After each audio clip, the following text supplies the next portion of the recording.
Three, two, one.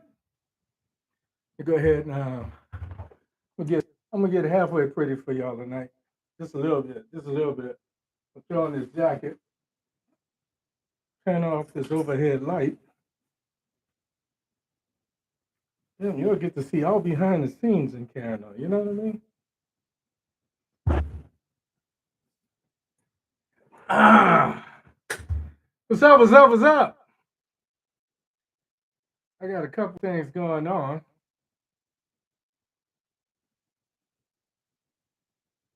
Couple things going on.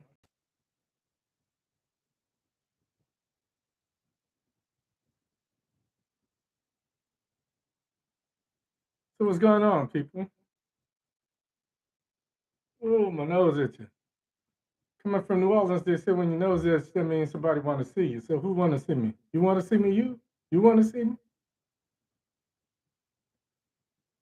Hey, what's going on? Norma Jean, Miss Miss CG, Miss Count Gray. How we doing, my favorite teach? We're still hanging in there. Um, I got all of these moving parts. I got all of these moving parts. So I ordered some stuff for the show. It didn't come. So I was fussing with Amazon. I might have to try out Timu. Timu? Timu? Might have to try them out.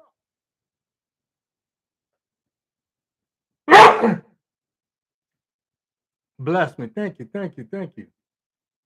See, I got some of my home folk in the house. Some of my home folk in the house already. Before I get started, I'm gonna ask anybody if y'all want a drink. Oops.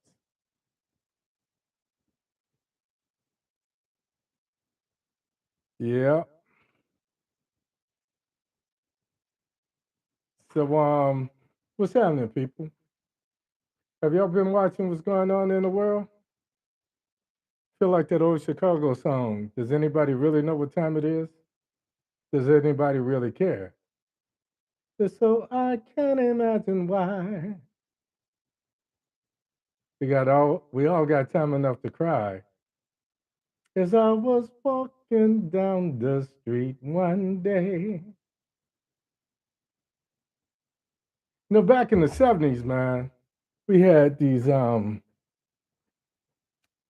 groups, and white boys had soul. That's all I could say about that. I mean, we had what? Steve Miller, we had even like Rare Earth and Three Dog Night. I mean, being a musician, we played a little of everything. Back then, you couldn't just play some blow the horn as loud as you could and call it New Orleans jazz and work. So you had to actually earn your money back then, according to me. So, what's going on, people? I had a song in my head. 4th of July, I woke up with this thing. And I said, as many years as I celebrated the 4th of July, I think we learned how to celebrate different holidays by what I call default. Sometimes we don't know better, and other times we just go along with it. Bad connection breaking up. Oh, wow. I got some bad weather outside. Let's hope. Let's hope. Let's hope. Let's see. Let's what. Let's see what I'm doing here. Let me take that off there.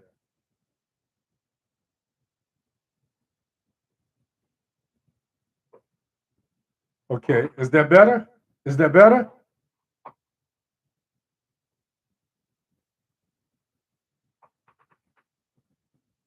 Hopefully that's a little bit better. Maybe internet on your end? Well, I had some thunderstorms rolling through here. Matter of fact, my internet went out a little while ago, restored it, and rebooted everything. And that's why I was kind of last minute coming on, and I wanted to come on a little bit early. What's going on, Deanne? See all my home folks in the house here. All right, YouTube, I see the numbers up there, but I don't see nobody saying nothing. So y'all better say something to me. Y'all better show me some love. It's that kind of night. I'm gonna get my little encouragement in the bottle. This kind dog gray. Don't worry about this. This just Kool-Aid, okay? Yeah. I'm gonna go about a finger and a half and just keep it neat.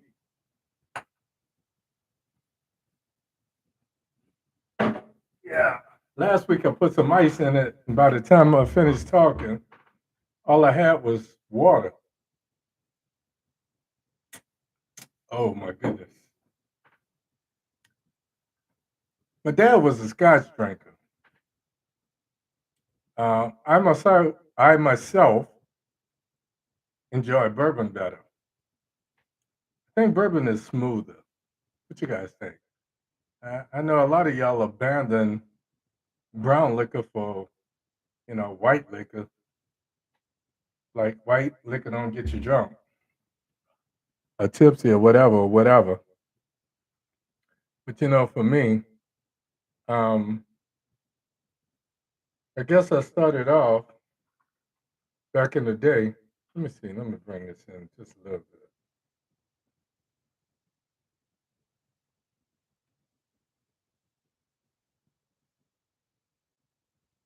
Okay, YouTuber. I got a little more control over my YouTube camera. You're late. Oh, I'm gonna tell what you would drink. What were you drinking? What were you drinking? And you didn't share nothing with me. Almost gave out your address. Oh man.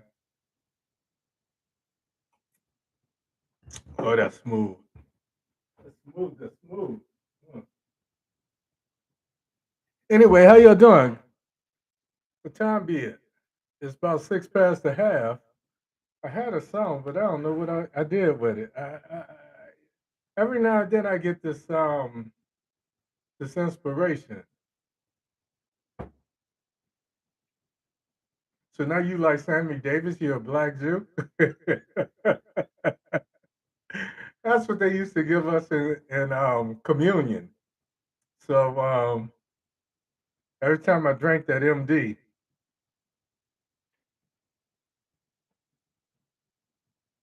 I got another sneeze coming. Sorry about that. Can't help it. Um, there are a couple things I never drank growing up. Cheap dinner wine. Yeah, yeah, yeah, yeah. Wow. I don't know what's happening tonight. I don't know what I'm allergic to. I put on some cologne. No, I didn't. I just dress up for myself. Hey, from over here. Why you didn't say hello from YouTube? Women, boy. What's going on? Wow. We got some people coming through. I ain't seen in a minute. Yeah, I could be allergic to something. I could be allergic to people that show up every once in a blue moon. I don't see nothing on my YouTube. I don't see nothing. I don't see nothing. Oh, okay. My bad, my bad.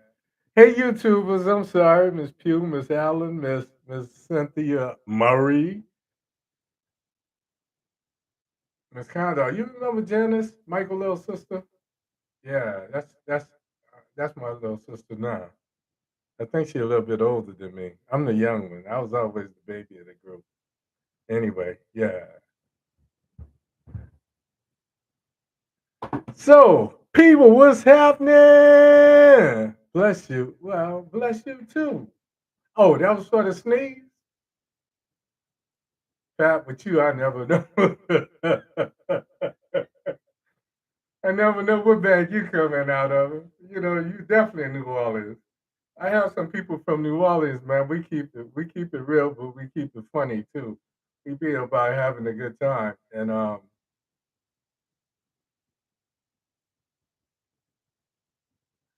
no, stop it. You still look good. You look better than some of them young girls. But I'm just saying. Yeah. Um, Miss Miss Condell Gray was my civics teacher, and I actually credit her for she and Mr. Lyons for teaching me a lot about government and what have you. So I graduated from George Washington Carver in the Ninth Ward, and back then it was all black school and probably still is. But I know the administration now is lily white. Um, and we had, if nothing else, we had this pride about ourselves. We had some real good instructors. So you're on YouTube. I know Miss Allen. I see you on YouTube. So class of '85, awesome. Wow. I got to make it back to the city. I haven't been in New Orleans in about 5 years. I was planning on coming this month, um, and I think I'll still do it. But I've got a couple projects going on here in the house, and that's probably part of what's going on with me. Um, I had some issues going on that forced me to become a white collar brother doing some blue collar jobs. So yeah, I got some things going on, and that's what one of the things I was fussing with Amazon. I'm in the middle of these projects. I want to get them done. I want to get my house back in order. I want to finish straightening out my studio, and I've got so many wants and so little time to satisfy said wants. So it is what it is. But it's 10 past the half, so I'm gonna go ahead and get the show started. Um, I'm gonna go ahead and get the show started. I want to say good evening and welcome to the show. As always, always say all the things you could be doing on Thursday. The fact that you choose to show up and be here with me touches me. It humbles me in a way that you wouldn't believe. Um, so I want to say thank you. I also want to just give you guys a shout out because this is celebrating my third year of doing this podcast, and I've been going strong.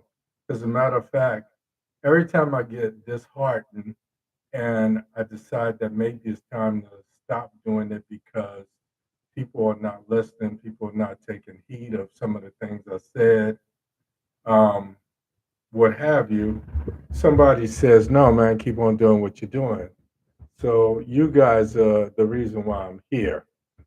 You guys are the reason why I don't take some of the vacations that I want to take because um, if you show up, I want to be here for you. If you show up, I want to show out.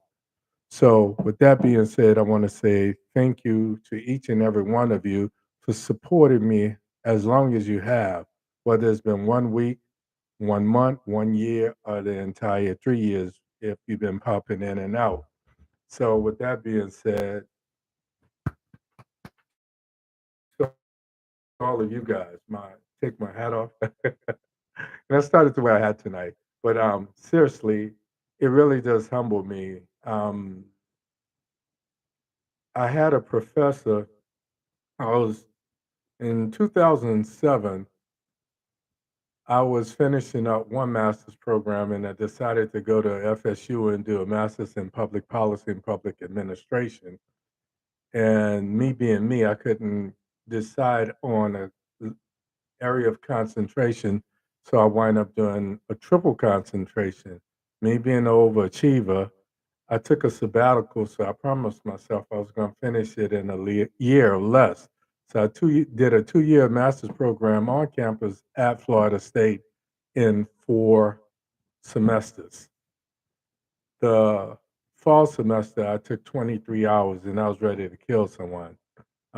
Luckily, I had someone in my corner who was supporting me, propping me up and keeping me going as far as my spirits was concerned and what have you. So while at Florida State, I had a professor who was the city manager down in Naples, Florida, and the way they did their master's program was a little different. To prove that you had mastered a particular subject, each week we would have to get up and teach a class. And even when I wasn't teaching, I wasn't facilitating, I would ask these probing questions of others to push the envelope. And Dr. Lee said, Hank, you're going to have your own show one day. And he and former Governor Ruben Askew, tried to get me to run for office.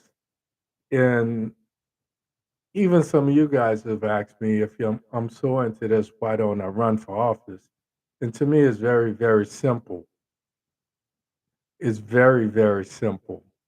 If I can get 2,000 people to sign up for YouTube, why would I fool myself and go through the trouble of trying to convince people that what I say, my way of thinking, and my solutions to some of the issues of today are worthwhile working for, and going through the stress of campaigning and putting your life on the line and putting your life under a microscope, your kids under a microscope, and so forth and so on.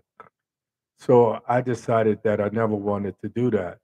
I also said the most I wanted to do would be a chief of staff and implement programs, because I knew how to implement programs and make them not only cost effective, but make them viable, economically viable over a period of time.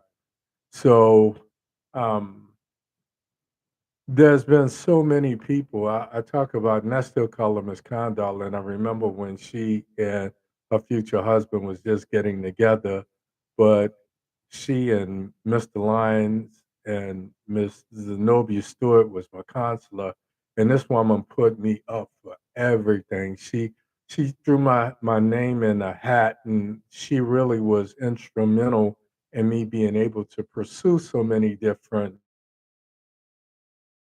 areas, simply because she said Batiste, and she was the first to call me a Renaissance man. And I didn't know what it meant at the time. I really didn't. And when she says, you're like, um, what's his name? And his name escapes me now. Gordon Parks. She said, you're like Gordon Parks. And I said, Gordon Parks.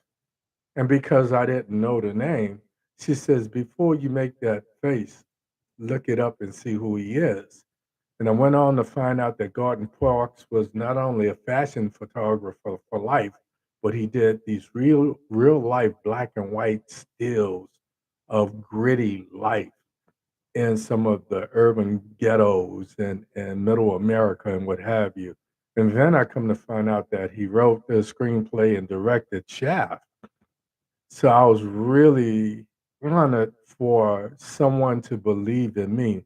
But we had so many people that invested in us, not just me, but I know I talk about some of my friends.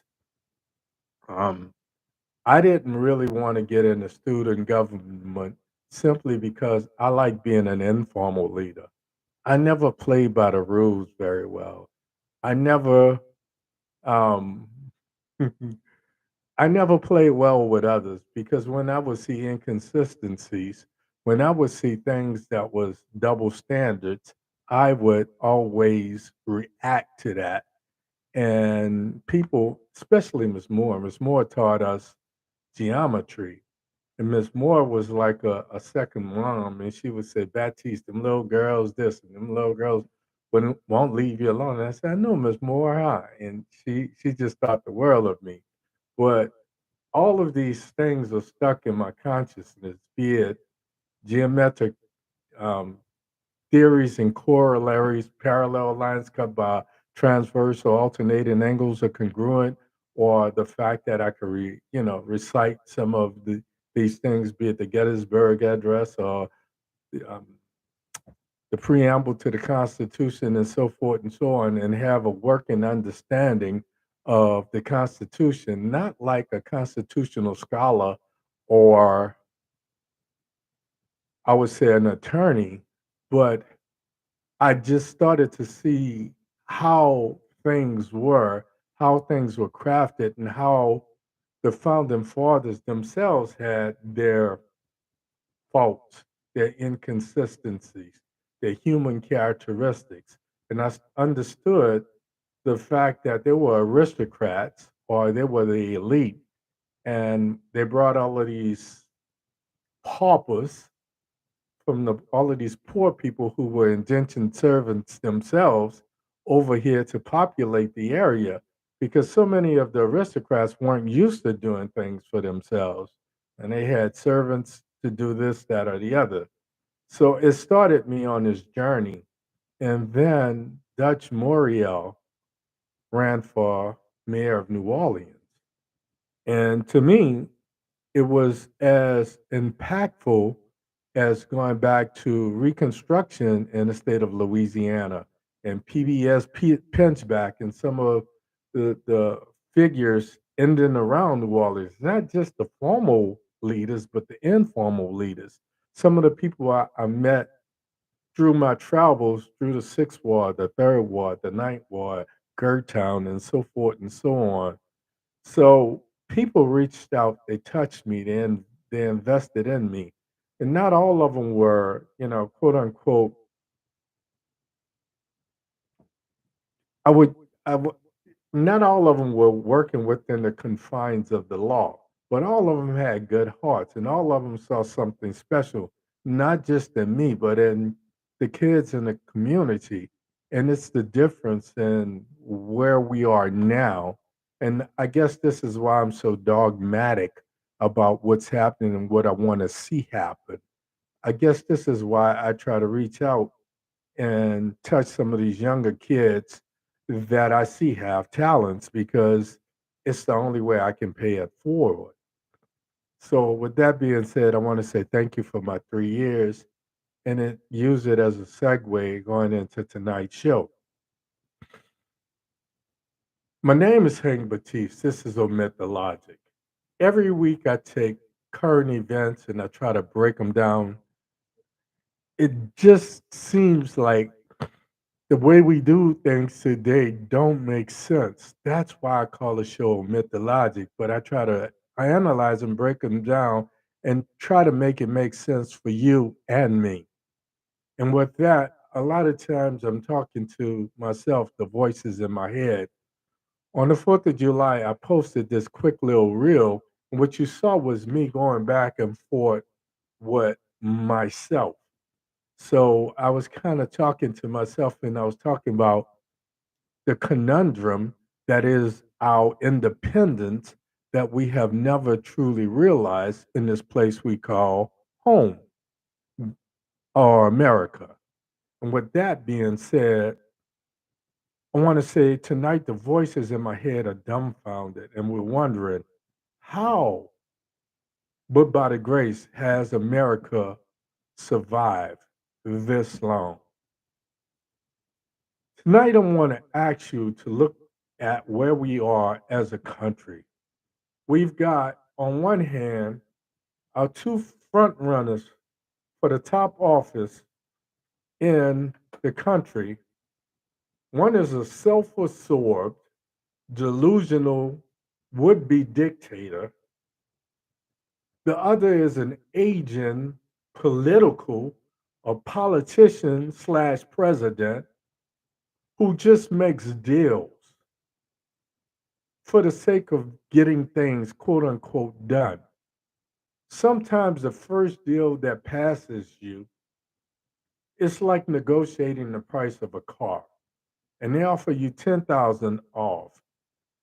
In the back of their mind, they start with 10, but they're willing to give you 15. So you ask for 25 and try to settle on 18. And when I started to say back in 2017, Run Joe Run, I talked about the duality that was or that is Joe Biden. On one hand, Joe Biden was instrumental in moving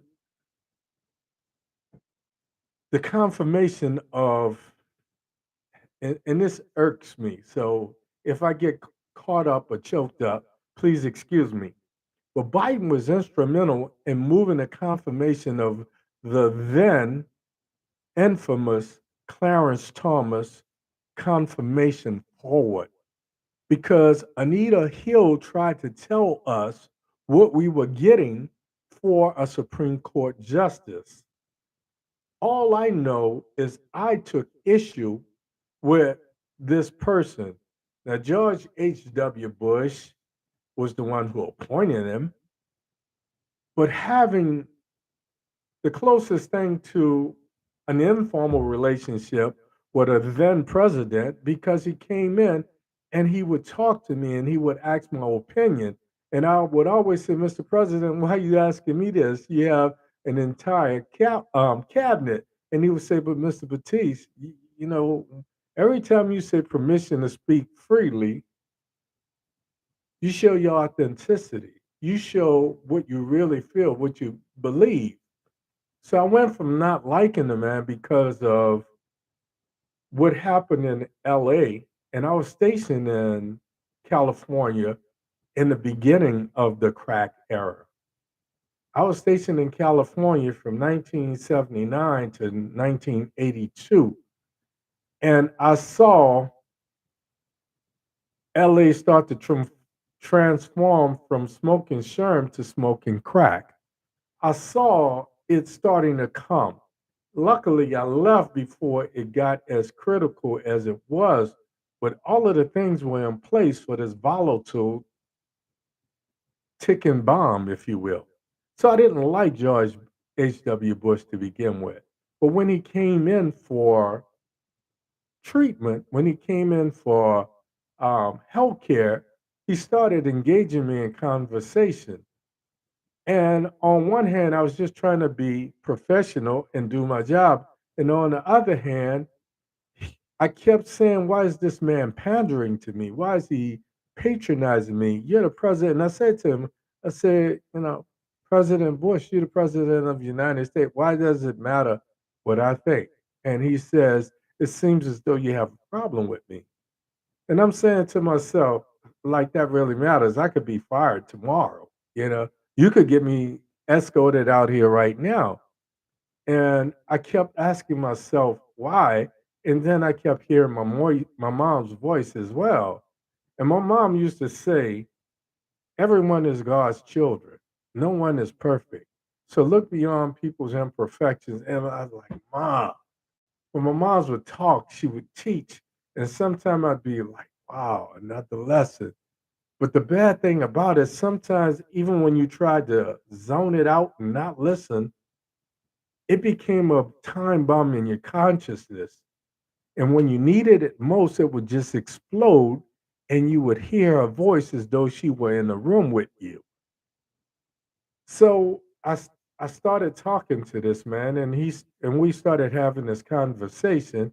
And though we weren't on even footing, I spoke candidly with them. So I didn't think he was the best person for the job at the time, and I certainly didn't vote for him. I voted for Michael Dukakis. But I think it was the beginning of what we see now as this hateful politics. Um, I was at Howard and we took over the administration building because we found out President Cheeks was the president of Howard University at the time, and he was a staunch Republican, black man, but staunch Republican. Conversely, Dr. Rue, Vincent Rue, was a homeboy. He was a medical director and he was from New Orleans. So when he found me in a radiology department and he found out that I had trained at charity, you showing me love and what have you. So I just happened to be in the right place at the right time. And a lot of times because of that same woman, my mom, because of those same surrogate mothers, the Miss Bushes and the Miss Condols and the Miss Moores and the Miss Zenobia Stewarts and so forth and so on, Miss Helen Heidel Curley and all of this. And I'm like, why are all these women talking to me? And then I had Mr. Stewart who said, you should go into math because, you take to this like a fish to water. And I'm like, nah, he was cool as a math teacher, but I couldn't just see myself being, Roosevelt Stewart. I couldn't, no, no. My aspirations were bigger than that. So I said all of this to say this.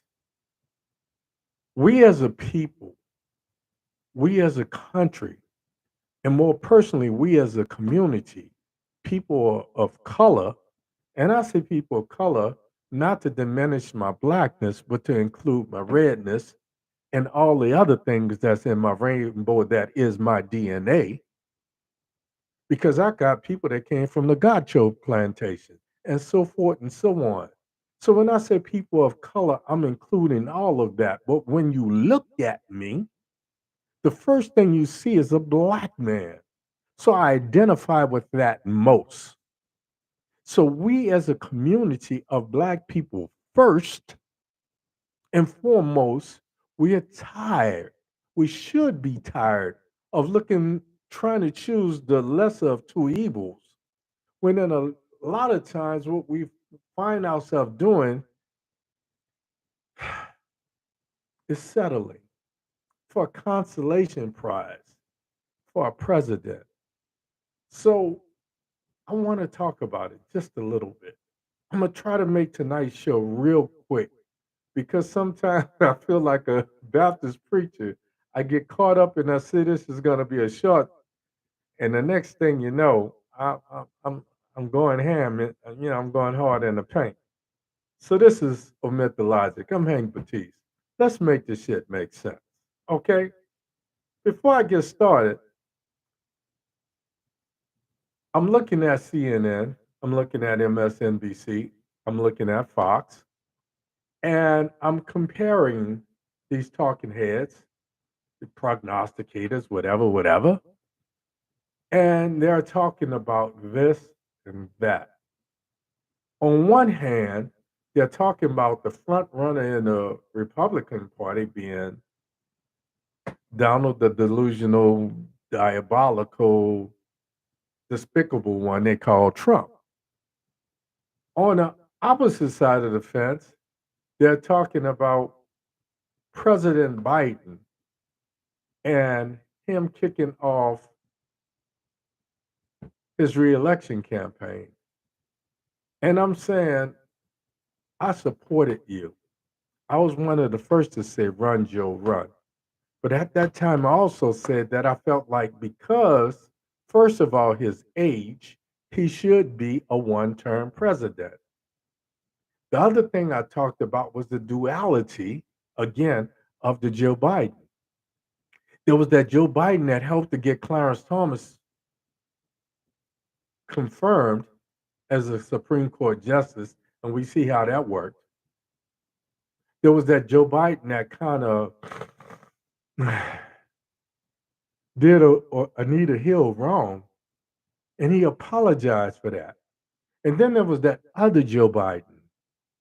He was that junkyard dog that President Obama sent to Capitol Hill to get affordable health care passed. Even after they renamed it Obamacare to try to kill it.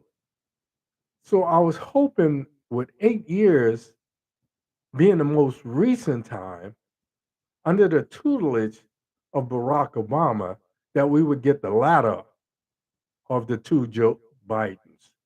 But what happened is what we have seen is a regression to the former.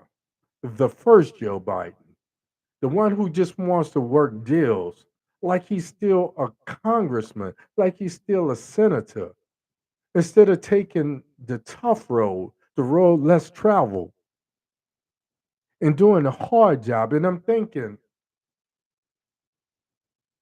when I was young, you think I'm dogmatic now? You think that I am focused now? When I was young, I was idealistic. So I didn't settle always for the real. I dreamed big because of the people, the women that I just told you about, the men in my neighborhood, the men in my church, the men in my family who told me about their struggles. And they said, those days are over. Now, like I told you, my dad said, give a man a firm handshake. It's the first presentation of yourself. My mom said when your dad and your grandfather was coming up, they couldn't look a man in his eye. Not a white man. They had to look down, they had to look away. Say, so you look a man, any man, every man in his eye, and you let him know that you mean what you say and you say what you mean. And you're not just representing yourself. So you go out here and you act like you have some home training. And I used to look at her. And I grew up to be that person. And early on, I was very idealistic. And I'm thinking that when we are young, we dream big. We accomplish big because we do not accept failure. We do not accept retreat. So when I look at,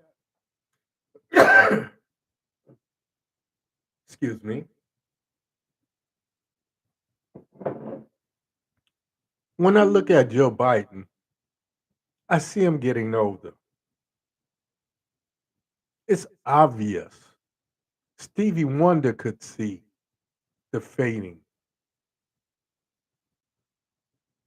And I say the same thing to that commander, Admiral Select Adams said to me, Mr. Batista, the day you accept the job, you start grooming someone to take your place. And that's where I am. That's where I was. So the thing I was hoping was that Biden's ego wouldn't get the better of him. And he would accept one term. And then I look at the other side of the fence, again, the Republican side, and I see the Chris Christies, and I see this governor of this state, around the satanic one, and he's bragging about having raised 130 million since he launched his campaign. And then I look around the state and I see how things are starting to implode around him. The teachers are no longer backing him. Disney is no longer backing him. A lot of the businesses themselves are no longer backing him. And then I told you something on January the 7th when I did my show right after the failed coup d'etat.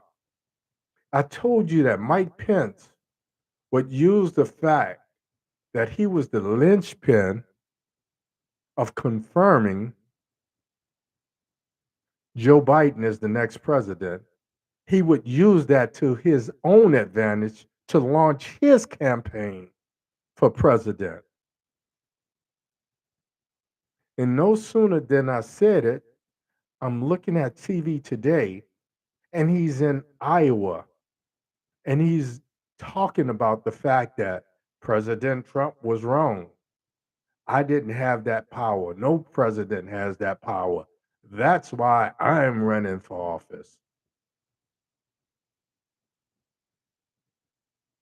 So Biden keeps talking about him running against Trump. Like their name is Muhammad Ali and Joe Frazier. Like they're gonna fight what, the Thriller in Manila now? Are you kidding me?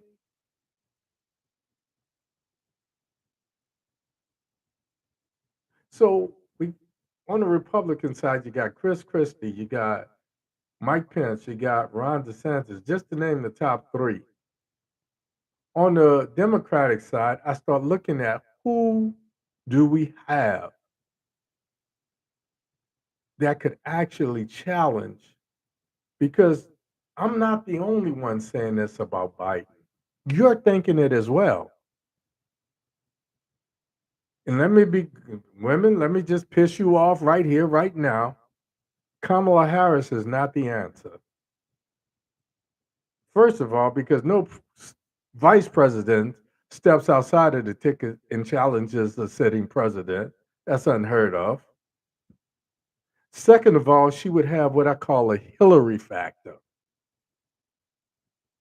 What made Trump president was Hillary had this toxic relationship. She had this toxic personality. She had this reputation for not being very nice. And though we came out and voted for her, not because she was the best person for the job, because she was the lesser of the two evils. And the deciding factor in the race in 2016 was white females. And I say this again, it's not that they were voting for Donald Trump, it's that they were voting against Hillary Clinton. And then I look at what has happened over the last 3 years since Kamala Harris and Joe Biden have been in office. Only thing we've heard about Vice President Harris is all the discontent, the chaos that's going on in her own office and her cabinet. So that's the Hillary factor. If he stepped aside and said, I'm passing this to Vice President Kamala Harris, it would not be a successful campaign. So I said all of this to say this. What we see on the Republican side is all of this preparation for 2024. What we see on the Democratic side, what we see in the Black community yet again, is waiting for them to tell us who we are going to vote for.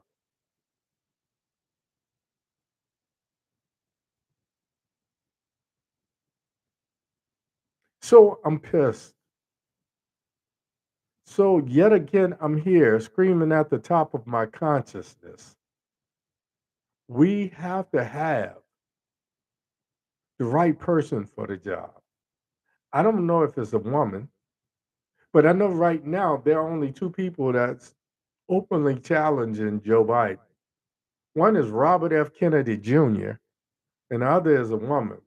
Don't ask me what her name is because I don't remember it. And if I'm into this game and I can't remember, she does not have the name recognition to do anything, to make a splash.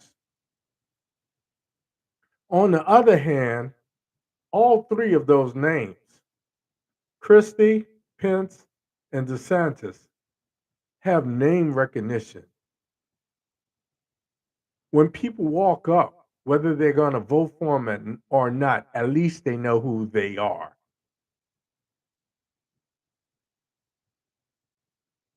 So The voices in my head are perplexed. They're dumbfounded. They're confused because how do we change? How do we overcome this momentum that is a train wreck for 2024? And if I go a step further, we're talking about the White House and we're not even talking about Congress. So, how do we hold on to the Senate and get back the House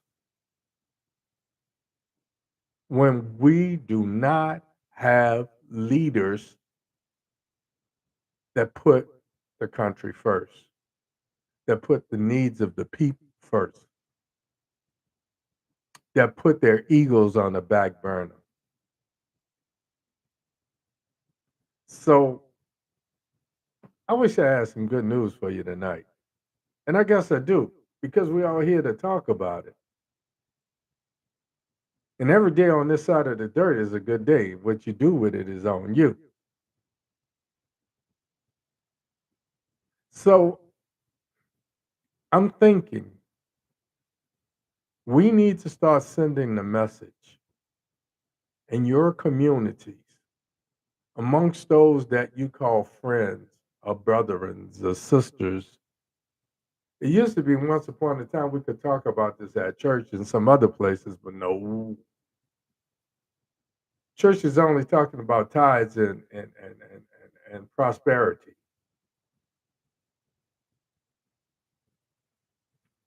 So community leaders are what? A thing of the past? I am truly humbled when you guys say, Hank, you should run. Well, I'm going to tell you this. Why would I put myself out there? Why would I even talk about running when I can't get people to pay attention to me for 35 minutes on a Thursday night? When I post something on my page that's of substance and I get 4 people that respond,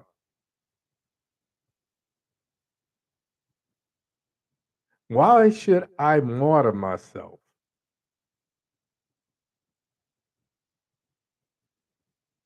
And I think the only way we're going to have quality candidates that step forward is for us to start demanding on one hand, getting involved and staying involved on the other. So thank you for 3 years. It's been fun. As hard as this is, I do it because I feel like everything that all of those people that I talked about invested in me so that I could do what I'm doing and do it well. So I don't ask for the money out of it. I'm blessed in that I don't need to get paid from this. Facebook tries to get me to monetize it, but they don't even make it easy for me to program. They make it almost impossible for me to be able to bring people up on a camera so that your voices could be heard. So it is what it is. On the other hand, what I want is for us to start a little groundswell, a little whisper that turns into a shout and says, time for a change. We are tired of settling for the lesser of two evils. We're tired of the two candidates being one delusional, despicable demagogue and the other being an over the hill person who will make a deal. And he's talking about Bidenomics.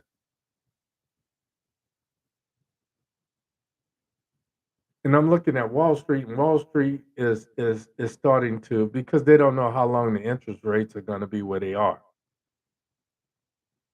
I'm gonna say one more thing. I don't give you all that teaching, but I'm gonna give this. This one is free.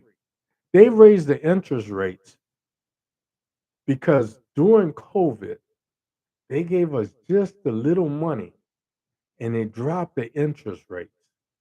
And more people that never thought they would be homeowners, were able to qualify for home loans.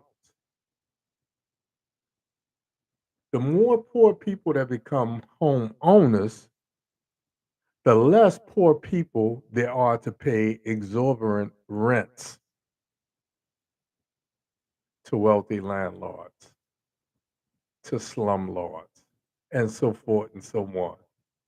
So that was, in New Orleans, we call that lagniappe. It's a little something extra. That one don't cost you nothing. But plant that one in the back of your consciousness, if you will. That's all I got for you tonight. I'm not beating you over the head.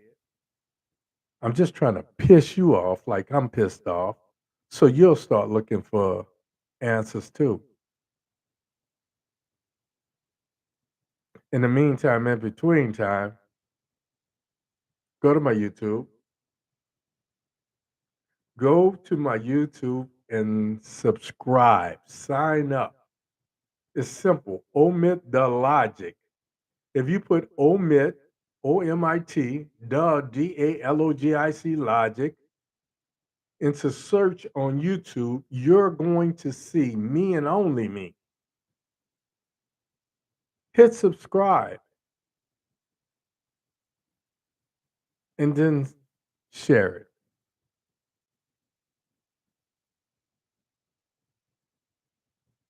And I'll see you next week right here.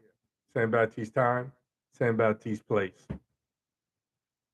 I am truly humbled that you guys come here every week to hear me break it down. A lot of times till I feel like it's unfixably broke. I'm truly humbled that I am graced with whatever it takes to be able to give you this message.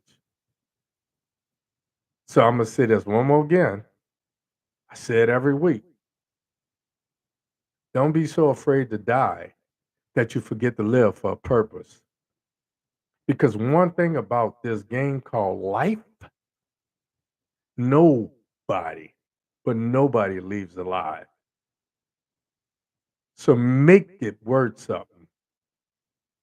And if you do that, I will be here next week to get on your nerves, to step on your toes, to piss you off, make you think, and hopefully expand your consciousness. And as always important, as always, you take a drink.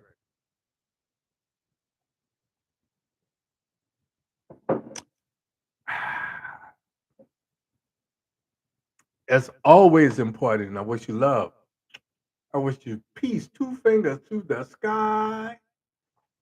Like your man, Grease. I'm out of here. Love you to death, people. And the damn thing you can do but love me back. Because it's so good. I'm out. Good night.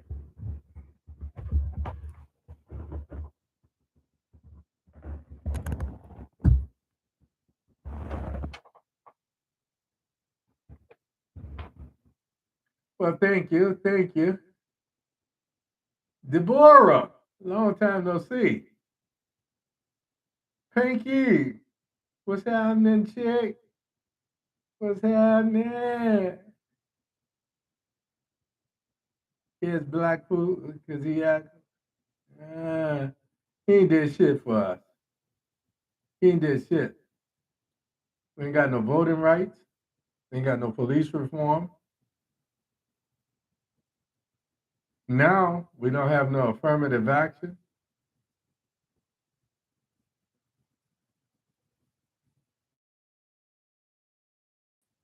So even if I ran for office, I might last 2 years. before I was carjacked and killed in a home invasion or whatever, whatever, whatever. And the same people that I'd be fighting for, no. Oh, that's right. Tish, you from Indiana, and I talk about that. What he did to the state of Indiana, huh? Huh? I know he would do to the country tenfold.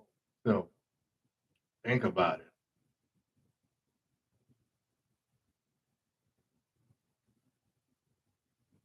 I know they haven't recovered because once you work that sleeping giant called hate, it's hard as hell to reverse that process.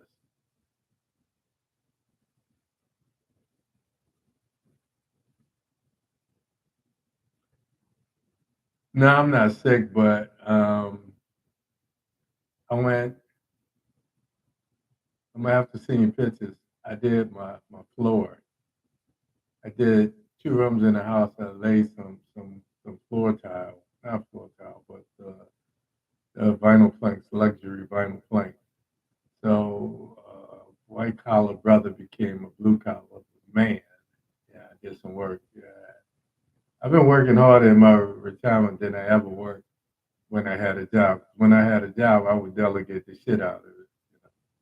I had money to spend that wasn't mine. I made it work. Yeah, I did a real good job for a lot of hospitals. So with that, y'all have a good evening, ladies. I love you to death. You know it's true.